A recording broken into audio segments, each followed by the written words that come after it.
Bienvenidos a esta exploración bastante detallada de las funciones secretoras del aparato digestivo. Hoy nos vamos a meter con los extractos del capítulo 65 de Guyton y Hall para entender un poco mejor estos mecanismos fascinantes, ¿no? Cómo nuestro cuerpo produce y regula los fluidos que son esenciales para descomponer la comida y algo clave, para protegerse a sí mismo durante todo el proceso. Exacto, la idea es justamente desentrañar esa, digamos, alquimia interna, desde la saliva hasta las secreciones más internas del intestino. Y para darnos una idea de la magnitud, pensemos en un dato que menciona el capítulo. Nuestro sistema digestivo secreta como 6.7 litros de fluidos cada día. 6.7 litros. Es impresionante. Imagínate casi 7 botellas grandes de agua solo para procesar lo que comemos. ¡Guau!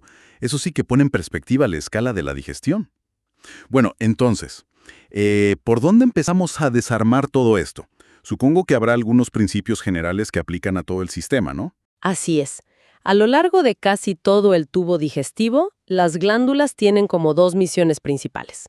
Primero, secretar enzimas digestivas, o sea, las que desarman químicamente la comida. Ok, la parte química. Exacto. Y segundo, secretar moco, que es fundamental para lubricar y proteger todo el conducto. Y me imagino que no secretan así nomás, sino que se adapta a lo que uno come, ¿verdad? Precisamente. La cantidad e incluso el tipo de enzimas se pueden ajustar según la dieta. Es una maquinaria, la verdad, muy inteligente. Y las fábricas de estas secreciones, bueno, varían en complejidad. Tenemos desde células solitas, como las células caliciformes, que están ahí en la superficie y sueltan moco cuando algo las irrita. Ajá. Para lubricar y proteger esa zona puntual. Hasta estructuras ya más complejas, claro. El texto habla de las criptas de Lieberkühn en el intestino. Que son como unas invaginaciones, ¿no? Llenas de células secretoras más especializadas. Correcto. Y también están las glándulas tubulares profundas, como las del estómago, que producen el ácido. Y bueno, las grandes glándulas que están como anexas, ¿no? Las salivales, el páncreas, el hígado, que están fuera del tubo, pero vierten sus secreciones a través de conductos. Ok. Distintos tipos de fábricas. ¿Y qué pone en marcha toda esta producción? O sea, ¿cómo saben las glándulas cuándo tienen que empezar a secretar? Mira, hay varios niveles de control. El más inmediato, digamos, es el contacto directo del alimento con la pared digestiva. Eso ya estimula las células locales. El simple roce. El roce, sí. Y también activa reflejos del sistema nervioso propio del intestino, el que llamamos sistema nervioso entérico. Este responde al tacto, a sustancias químicas o simplemente que la pared se estire.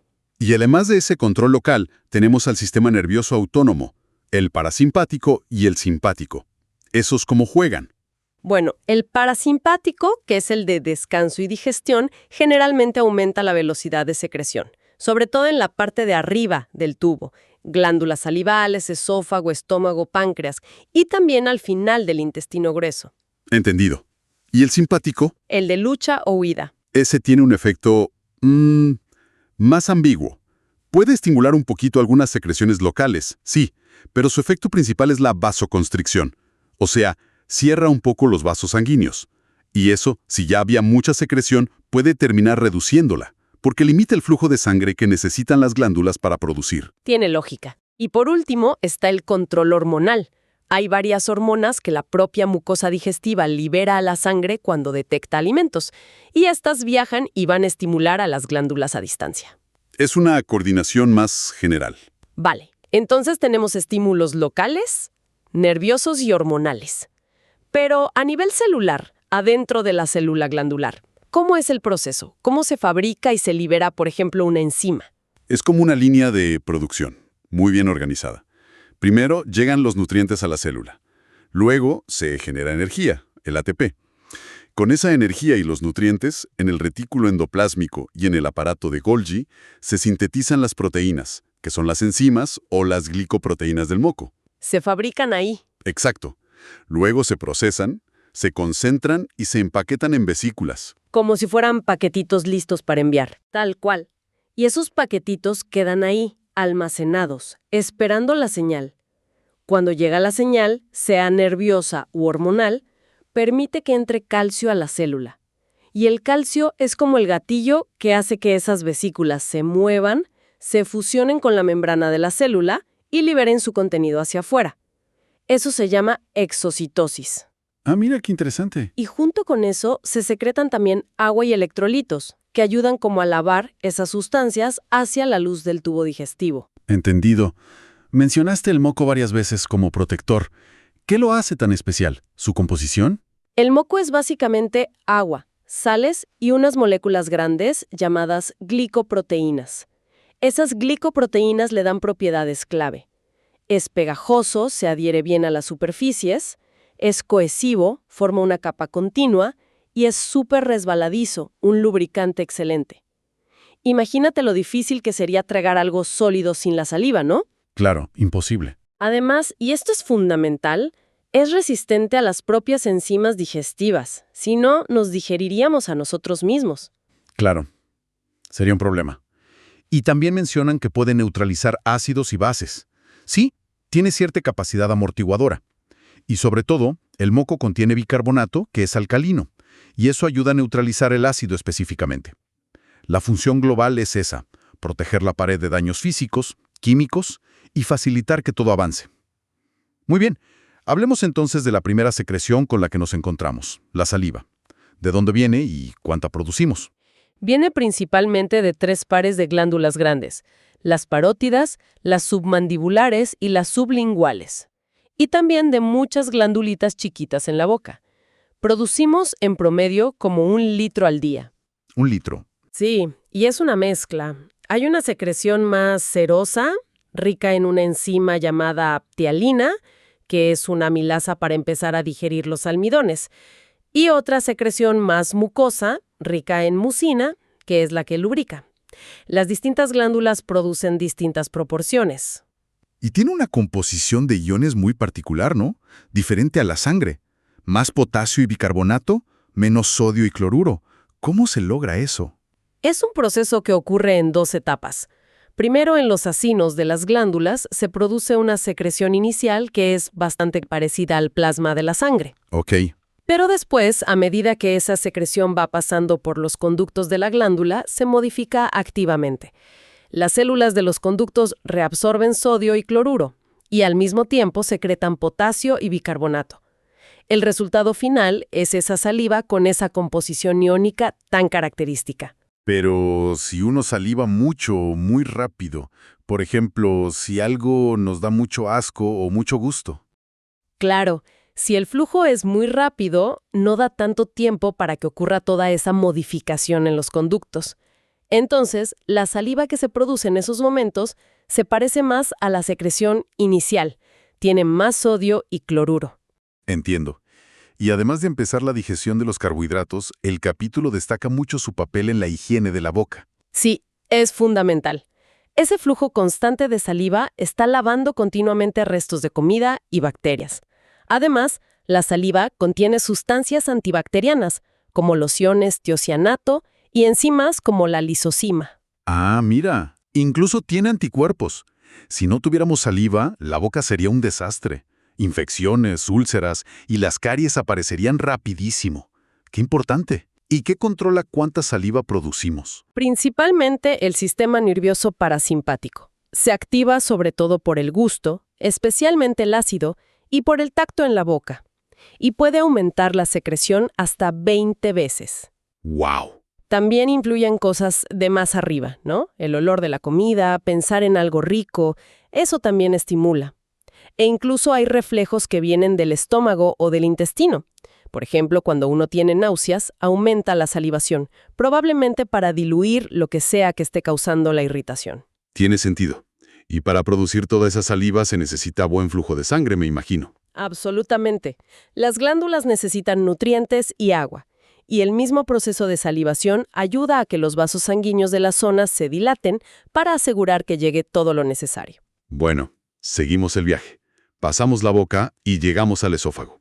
¿Ahí qué se secreta? Ahí la cosa es mucho más simple. La secreción es exclusivamente moco. Nada de enzimas ni ácido. Su única función es lubricar bien el paso del bolo alimenticio hacia el estómago. Solo lubricación. Eso es. Hay glándulas mucosas simples en casi todo el esófago y algunas un poco más complejas en los extremos. arriba para proteger del roce de la comida al tragar y abajo, cerca del estómago, para proteger un poco del reflujo ácido que pueda venir de ahí. Aunque a veces esa protección no es suficiente, ¿no? Si hay mucho reflujo. Claro, el ácido del estómago es muy potente.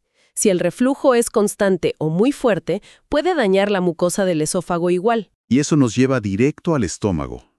Acá sí que las secreciones se ponen serias, ¿no? Más complejas, más potentes. Definitivamente. La superficie del estómago está cubierta por células que secretan un moco protector, espeso y alcalino. Pero la acción principal ocurre en unas glándulas tubulares que están como metidas en la pared.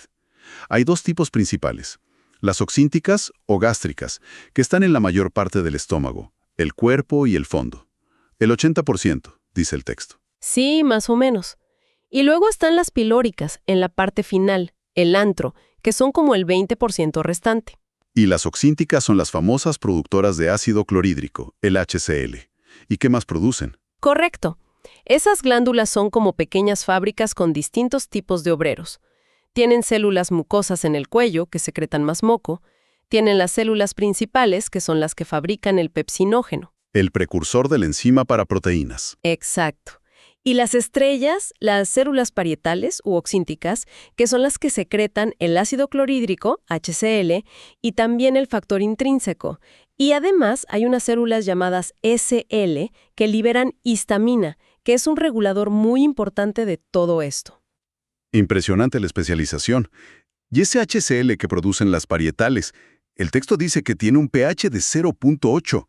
Eso es millones de veces más ácido que la sangre. ¿Cómo logran producir algo tan corrosivo? Uf, sí, es increíble. Requiere una maquinaria celular súper especializada y muchísima energía. Dentro de la célula parietal hay una enzima clave, la anhidrasa carbónica, que ayuda a generar los iones hidrógeno, los H+. Y la pieza central es una bomba, la bomba de protones o H+K+ ATPasa. Esta usa energía, ATP, para bombear activamente esos H+ hacia afuera, hacia la luz de la glándula, a cambio de meter potasio, K+. Un intercambio activo. Exacto. Luego, el ion cloruro sale también hacia la luz para juntarse con el H+ y formar HCl. Y el agua sigue a todo esto por ósmosis. Así se forma esa solución tan ácida. Un mecanismo súper eficiente pero complejo. ¿Y cómo hace el estómago para no digerirse a sí mismo con semejante ácido? Ahí entra en juego lo que se llama la barrera gástrica. Son dos cosas. Primero, esa capa gruesa de moco alcalino que secretan las células de la superficie que neutraliza el ácido justo en contacto con la pared. Y segundo, las uniones entre las células epiteliales son muy estrechas, impidiendo que el ácido se filtre hacia los tejidos. Una barrera física y química. Exacto. Si esa barrera se daña, por ejemplo, por el alcohol o por medicamentos como la aspirina, ahí sí que el ácido puede empezar a hacer daño en la mucosa. Mencionaste que las células parietales también secretan factor intrínseco. ¿Qué hace eso? El factor intrínseco es absolutamente esencial. Sin él, no podemos absorber la vitamina B12 en el intestino delgado, específicamente en el ilion. Vitamina B12. Importantísima. Claro, si no se absorbe B12, por ejemplo, porque una gastritis crónica daña las células parietales, se produce un tipo de anemia muy particular, la anemia perniciosa. Entendido. ¿Y las células principales que secretan pepsinógeno? El pepsinógeno es la forma inactiva de la pepsina. La pepsina es la enzima principal del estómago para empezar a digerir las proteínas, a romperlas en pedazos más chicos. ¿Y por qué se secreta inactiva? Por seguridad, igual que las enzimas pancreáticas, la pepsina es muy potente. Se activa solo cuando entra en contacto con el ácido clorhídrico, ya en la luz del estómago. Ah, o sea que el ácido clorhídrico hace dos cosas clave. Activa el pepsinógeno a pepsina. Ajá. Y además crea el ambiente superácido, pH entre 1.8 y 3.5, que la pepsina necesita para funcionar a pleno. Exactamente. Una necesita al otro. Es una colaboración perfecta. Muy bien. ¿Y qué regula la secreción del ácido? Mencionaste la histamina de las células SL. Sí, hay 3 estimulantes principales para las células parietales. Uno es la acetilcolina, que viene de los nervios. Otro es la gastrina, que es una hormona producida por las glándulas pilóricas allá en el antro del estómago, sobre todo cuando llegan proteínas. Ok, acetilcolina, gastrina. Y la tercera es la histamina, que liberan esas células SL que están ahí cerquita de las parietales. La gastrina y la acetilcolina, de hecho, estimulan a las SL a liberar histamina. Y la histamina es la que le da el empujón final y más potente a la célula parietal para que secrete ácido. Un juego de señales bastante intrincado. ¿Y las glándulas pilóricas? Las del antro. Aparte de producir gastrina, ¿qué más hacen? Secretan principalmente moco, que ayuda a proteger esa zona final del estómago del ácido. También un poco de pepsinógeno. Pero su rol estrella es, sin duda, producir la hormona gastrina. Entendido. Entonces, toda esta regulación de la secreción gástrica parece que ocurre como en fases, ¿no? Sí, clásicamente se describen 3 fases. Una fase cefálica, antes incluso de que la comida llegue al estómago. Solo con verla, olerla, pensar en ella, eso ya manda señales por el nervio vago y empieza un poco la secreción. La anticipación. Exacto. Luego viene la fase gástrica, que es la más importante. Cuando la comida ya está en el estómago, activa reflejos locales, reflejos que van hasta el cerebro y vuelven, y sobre todo estimula la liberación de gastrina. Esta fase mantiene la secreción durante horas. ¿Y la última es la intestinal? Sí, una fase intestinal más pequeña, cuando el quimo, la comida ya mezclada con ácido, empieza a pasar al duodeno, parece que también se estimula un poco la secreción gástrica, quizás por alguna hormona liberada desde el intestino. Pero el intestino también puede decirle al estómago, para un poco, ¿verdad? Totalmente. Y es súper importante. Cuando el intestino delgado empieza a recibir quimo, especialmente si es muy ácido o muy graso o irritante, o simplemente si se llena mucho, manda señales para frenar al estómago. ¿Cómo lo hace? De 2 maneras principales. Por un lado, activa reflejos nerviosos, el reflejo enterogástrico, que inhibe la secreción y el movimiento del estómago. Por otro lado, libera hormonas a la sangre, como la secretina y otras, que también viajan al estómago y le dicen que baje el ritmo. Es un mecanismo de control para no sobrecargar al intestino. Exactamente. Le da tiempo al intestino para procesar lo que ya le llegó. Tiene toda la lógica. ¿Y qué pasa entre comidas? El estómago sigue secretando. Muy poquito. La secreción basal interdigestiva es mínima. Principalmente moco, casi nada de ácido ni pepsinógeno. Aunque, ojo, a veces el estrés emocional fuerte puede aumentar esa secreción ácida basal, y se cree que eso puede ser un factor que contribuye a las úlceras pépticas. Interesante. Bueno, dejamos el estómago y nos movemos al siguiente gran jugador, el páncreas. Otro órgano clave. Sí, el páncreas exocrino, la parte que nos interesa para la digestión, produce un jugo potentísimo. Por un lado, tiene un arsenal de enzimas para digerir los 3 grandes grupos de nutrientes. Tiene amilasa para los carbohidratos. Como la saliva, pero más potente, imagino. Sí. Luego, para las grasas, tiene lipasa pancreática, colesterol esterasa, fosfolipasa. Y para las proteínas, tiene tripsina, quimiotripsina y carboxipolipeptidasa. Un cóctel completo. Completísimo. Y por otro lado, algo fundamental que ya mencionamos. Bicarbonato. Los conductos del páncreas secretan una solución muy rica en bicarbonato de sodio, muy alcalina. Para neutralizar el ácido que viene del estómago. Exacto. Esa es su misión principal. Neutralizar el HCl que llega al duodeno, creando un ambiente más adecuado para que las enzimas pancreáticas puedan trabajar bien. Mencionaste que las enzimas para proteínas son potentes. ¿No es peligroso para el propio páncreas? Sí, lo sería. Por eso, el páncreas es muy listo. Secreta estas enzimas proteolíticas en forma inactiva. Se llaman tripsinógeno, quimotripsinógeno, procarboxipolipeptidasa. Como proenzimas o zimógenos. Eso es. Y solo se activan una vez que llegan a la luz del intestino delgado. Ahí, una enzima que está en la pared del intestino, la enteroquinasa, activa al tripsinógeno convirtiéndolo en tripsina. Y una vez que hay tripsina activa, ella misma activa al resto de las proenzimas y a más tripsinógeno. Es una cascada de activación. ¿Y cómo se asegura el páncreas de que esa cascada no empiece antes de tiempo dentro del propio páncreas? Buena pregunta. Las mismas células del páncreas que fabrican el tripsinógeno fabrican también otra molécula llamada inhibidor de tripsina. Esta molécula está ahí dentro de las células y en los conductos como un guardián, impidiendo que la tripsina se active accidentalmente. Un sistema de seguridad incorporado. Vital, porque si ese sistema falla, por ejemplo, si se obstruye el conducto pancreático y la presión aumenta, las enzimas pueden activarse masivamente dentro del páncreas. Y eso causa una pancreatitis aguda, una inflamación terrible, porque el páncreas empieza literalmente a digerirse a sí mismo. Puede ser muy grave. Qué delicado equilibrio. ¿Y cómo se regula la secreción del páncreas? ¿Qué le dice cuándo y cuánto secretar? Hay 3 estímulos principales.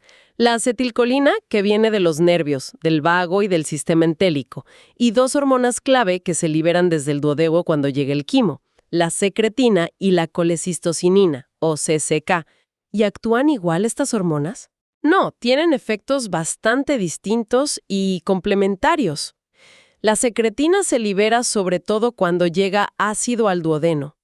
Viaja por la sangre hasta el páncreas y su principal efecto es estimular a los conductos para que secreten muchísima agua y bicarbonato. Es la respuesta neutralizadora por excelencia. Ok, secretina responde al ácido y produce bicarbonato. ¿Y la CCK? La CCK se libera principalmente cuando llegan grasas y productos de la digestión de proteínas al duodeno. Y su principal efecto en el páncreas es estimular a las células acinares para que liberen enzimas digestivas. La acetilcolina también estimula la secreción de enzimas. O sea que el páncreas ajusta su jugo según lo que le va llegando del estómago. Si llega ácido, más bicarbonato. Si llegan grasas y proteínas, más enzimas. Exactamente. Es una regulación muy fina y coordinada. Increíble. Pasemos ahora al hígado y su producción, la bilis. El hígado produce también una cantidad considerable de bilis, entre 600 y 1000 mililitros al día. Y la bilis tiene 2 funciones principales.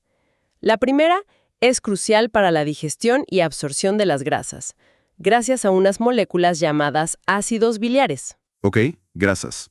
¿Y la segunda? La segunda es que sirve como vía de excreción para eliminar productos de desecho que no se pueden eliminar bien por el riñón.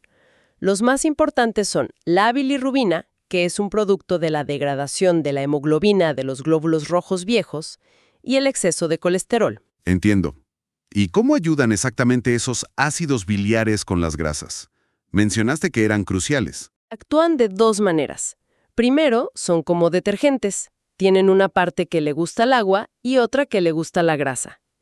Estos les permite rodear las gotas grandes de grasa que llegan al intestino y romperlas en gotitas muchísimo más pequeñas. Es un proceso llamado emulsificación. Como cuando uno lava los platos con detergente. Exacto. Reduce la tensión superficial y permite que se dispersen. Esto aumenta enormemente la superficie disponible para que las enzimas que digieren las grasas, las lipasas pancreáticas, puedan actuar eficientemente. Ok, emulsificación. ¿Y la segunda manera? La segunda es que forman unas estructuras llamadas micelas. Una vez que las grasas se han digerido en sus componentes básicos, ácidos grasos, monoglicéridos, colesterol, los ácidos biliares se agrupan con ellos formando estas micelas, que son como pequeñísimos paquetitos solubles en agua. ¿Y para qué sirven esas micelas? Son como los vehículos de transporte. Llevan esos productos de la digestión de las grasas, que no son solubles en agua, a través del ambiente acuoso del intestino hasta la superficie de las células que los tienen que absorber. Sin los ácidos biliares y las micelas, la mayor parte de la grasa que comemos simplemente seguiría de largo y se perdería en las heces. O sea, son indispensables para absorber las grasas. Totalmente. ¿Y dónde se guarda la bilis que produce el hígado? Porque no estamos comiendo grasa todo el tiempo. Buena observación. El hígado la produce de forma continua. La bilis baja por los conductos biliares. Por cierto, en esos conductos también se le añade una secreción acuosa con bicarbonato, estimulada por la secretina. Otra ayuda para neutralizar el ácido. Ah, mira, el hígado también contribuye a eso. Sí, y bueno, esa bilis que va bajando, si no estamos comiendo, se desvía a través de un conducto, el cístico, hacia la vesícula biliar. Ahí se almacena entre comidas. La vesícula es solo un tanque de almacenamiento. Almacena, pero también concentra. Y mucho. La pared de la vesícula tiene una capacidad enorme para absorber agua y sales, sodio o cloruro, pero no absorbe los componentes importantes de la bilis, los ácidos biliares, el colesterol, la bilirrubina. Entonces, al sacar el agua, esos componentes se concentran. Exacto. La bilis en la vesícula puede estar de 5 a 20 veces más concentrada que la que sale del hígado. Por eso, una vesícula chiquita puede guardar la bilis producida durante varias horas. ¿Y cuándo se libera esa bilis concentrada al intestino? Cuando comemos, sobre todo si la comida contiene grasas, la presencia de grasa en el duodeno dispara la liberación de CCK. La misma hormona que estimulaba las enzimas pancreáticas. La misma. La CCK tiene otro efecto. Hace que la vesícula biliar se contraiga con fuerza y al mismo tiempo relaja el esfínter de Oddi, que es la válvula que controla la salida de la bilis y del jugo pancreático al duodeno. Así, la bilis concentrada llega justo cuando se necesita para digerir las grasas. ¡Qué coordinación tan perfecta entre órganos y hormonas! ¿Y de dónde salen originalmente los ácidos biliares? ¿Los comemos? No, el hígado los fabrica. Los sintetiza a partir del colesterol. De hecho, esta es una de las principales vías que tiene el cuerpo para eliminar el exceso de colesterol. O sea que, al fabricar ácidos biliares, ¿el hígado se deshace de colesterol? Correcto. ¿Y esos ácidos biliares se usan una vez y se pierden? No, y esto es fascinante. El cuerpo es increíblemente eficiente.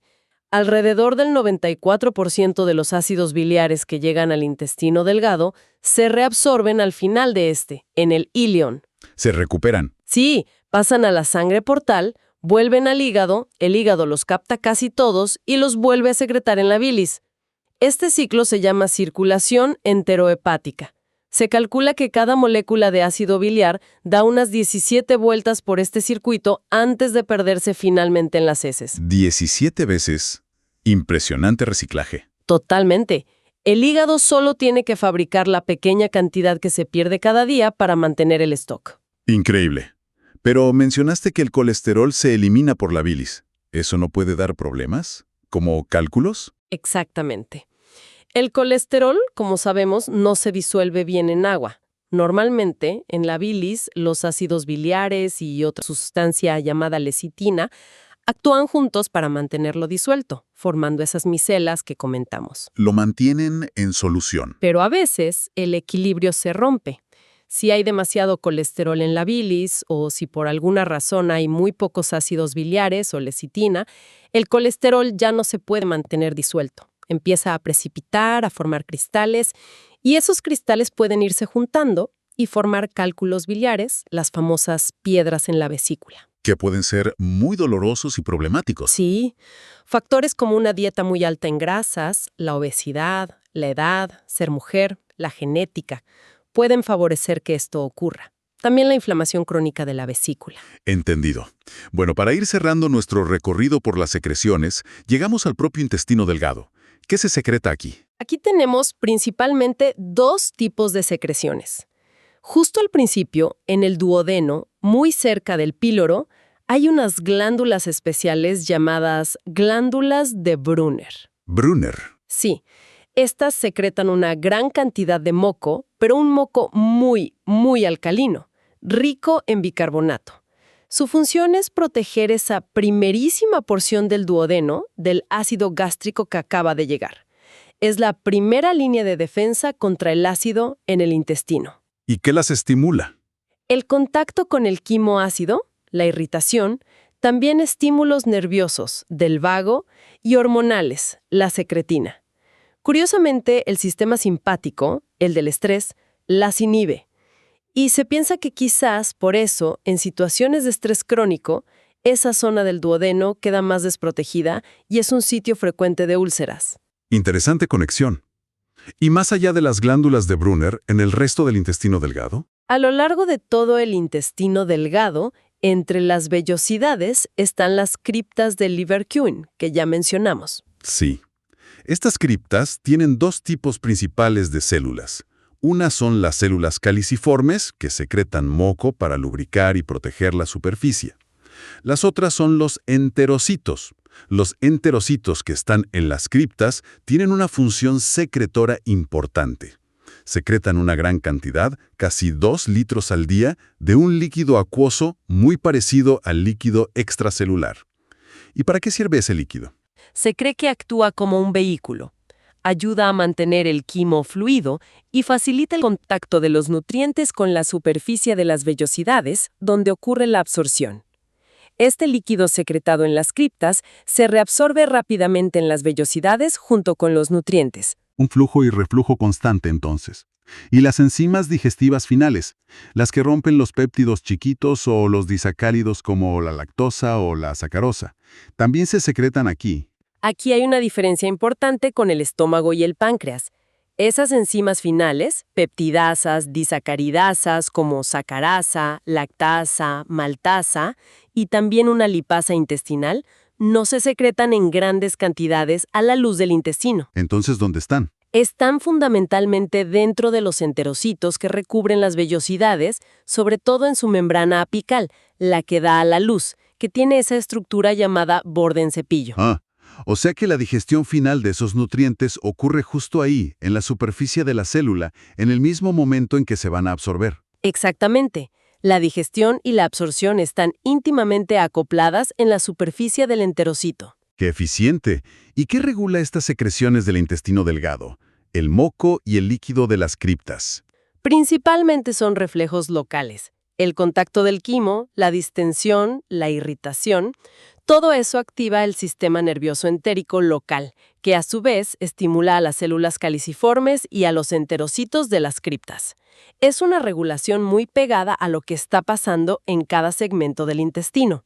Bueno, ha sido un recorrido fascinante por toda esta fábrica química interna que tenemos, empezando por la saliva que prepara el terreno y protege la boca, luego el estómago con su ambiente ácido y la pepsina para las proteínas, después la llegada crucial del jugo pancreático y la bilis al duodeno para neutralizar y digerir todo tipo de nutrientes.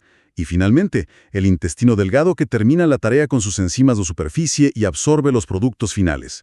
Cada paso, cada secreción parece perfectamente adaptada y regulada. Sí, y comprender toda esta complejidad, esta orquestación de nervios, hormonas, tipos celulares especializados que describe también el material de Guyton, realmente nos da una nueva apreciación por algo tan cotidiano como hacer la digestión, ¿no? Y claro, también nos ayuda a entender qué puede estar fallando cuando aparecen problemas digestivos. Queda clarísimo que la regulación es asombrosamente precisa, con múltiples señales cruzadas. Y eso, inevitablemente, nos deja pensando. Conociendo estos mecanismos tan al detalle, ¿cómo podrían las terapias del futuro ir un paso más allá? Quizás modulando estas vías de señalización de forma más selectiva para tratar problemas como el reflujo, las úlceras, la pancreatitis o los síndromes de mala absorción, más allá de lo que hacemos hoy. Es una excelente pregunta. Y también, ¿qué papel juega en todo eso la microbiota intestinal? Ese universo de microbios que tenemos dentro. Cada vez se sabe más de su influencia, cómo interactúa con nuestras propias secreciones y su regulación. Sin duda, esas son las grandes preguntas para la investigación que viene. La interacción entre nuestra fisiología, secreciones, nervios, hormonas, nuestra dieta y los billones de microbios que viven con nosotros es un campo apasionante. Entender mejor esas conexiones seguro que abrirá puertas a nuevas estrategias terapéuticas en el futuro. Un tema que seguro seguiremos explorando. Muchísimas gracias por guiarnos hoy en esta exploración tan detallada de las secreciones digestivas. Ha sido realmente revelador.